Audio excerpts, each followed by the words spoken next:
Talo Falava, warm Pacific greetings and welcome to another episode of Pacifically Correct. Today I'm going to tackle a topic that I think is really important, and it's the topic of pornography. Now, Pacifica are so used to storytelling and listening to stories. That's how we've passed on our history generation to generation by word of mouth. So sit back, relax and enjoy a little story. When I was about 13 years old, I went to a friend's house after school and he pulled out his stepfather's pornography magazines. And the three of us sat around and we were having a bit of a nosy, and something changed in me that particular day. I'm watching, I'm looking, and in my mind, something shifts. I had no idea about women's bodies or how they thought, and as I started to read these things and look at these pictures, something was planted in my mind, which to this very day I regret. Now, it's important to understand that back in the 70s, pornography was only books. However, the damage was done.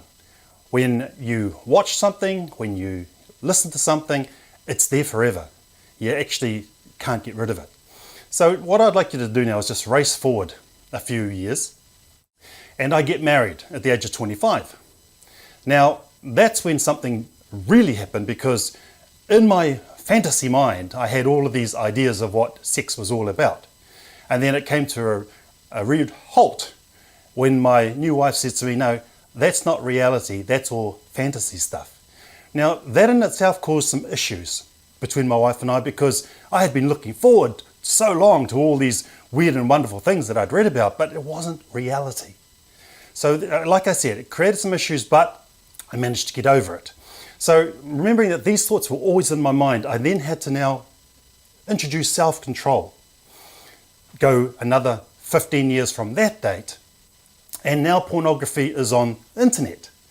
And one day a friend of mine said to me, Nick, I've got a spare laptop, would you like to borrow it? I'm like, yeah, absolutely. And back then it was the bee's knees. Well, on this laptop, these emails kept coming through from Hotmail. Would you like to see teenagers having sex? And of course I could sort of say, no, not interested. Then one particular day, this day I still regret, I just said, well, what's it all about? You know, what's the big fuss? I pushed the button and all of a sudden all these screens started loading up on my email. And it took me to all the different sites that were there, and I'm thinking, oh, how do I stop this? How do I stop this? But I don't know how it worked, but it was spring-loaded, and I ended up going to these different sites. Now, part of me was intrigued, thinking, I'm going to do a little bit of research here. And, you know, to my shame, some of my research took a couple of months. Now, I was watching what these people were on about. Now, the thing about it is you had to actually have a credit card to go in and buy. And, you know, by God's grace, I had no credit card. So I only got to see through the shop window stuff, but enough to understand that stuff was really bad.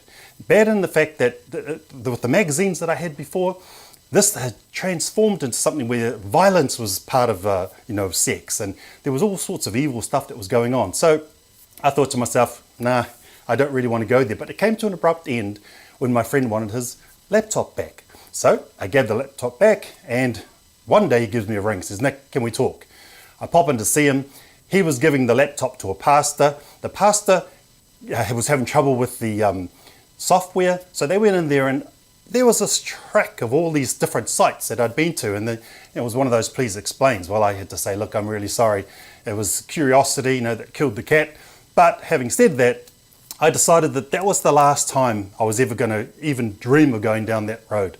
So for a couple of years, it was all good. Until one day, the pastor mentioned it to my pastor that, a couple of years ago, Nick had the laptop and this is what happened. So I got pulled in by the pastor, and he said to me, Nick, I've learned something about, your past. And I said, yep, I've been there, done that, but, it's beside, I'm all over it at this point. And then he says, now, how did your wife react to it all? And I went, my wife? I didn't actually tell my wife, because that's one of the things about pornography, it's very secretive. And so he says, well, let's call her in. So now my poor wife is sitting in the pastor's office listening to how her stupid husband had gone onto this laptop a couple of years ago. But the thing about it was, all credit to the pastor, he put me through a series of stuff. He gave me a book and says, Nick, I know you've dealt with it, but here's some stuff to stop you from going back. So having done that, I thought it was really good. I went on to do a men's program called Valiant Man with a guy by the name of Alan Meyer. And that helped me to sort of try and get rid of some of that stuff that was stuck in the back of my mind. Now, why do I share this with you, Pacifica? I share this with you for two reasons. One, if you're a young person watching this or you're a parent of young people, make sure they don't go there. It actually creates all sorts of issues that you're going to have to deal with later if you get married or with your future partner. Secondly, if you're already an adult that's watching this stuff, then you need to stop, because this sort of stuff is all based on fantasy. And at the end of the day, your understanding of what women's needs are and your understanding of how women should be treated is all corrupted. And to be honest, if you don't address it, it's going to tarnish you. It's going to actually blur the way you see women in the future. Now, two things I want to finish with. One is that our women, we need to look at them as sisters, all right, unless you're married to them.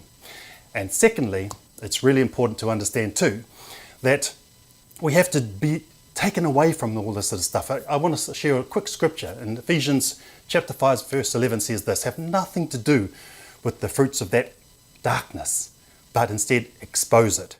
And that's why I'm bringing it to you today. Team, I'm exposing the fact that pornography is bad. It's against our biblical beliefs, and somehow if you got caught up in it, it's really important to try and break it, okay? Having said that, thank you for spending time with me. Let's keep it pacifically correct. Ka whatailava, pass you forward.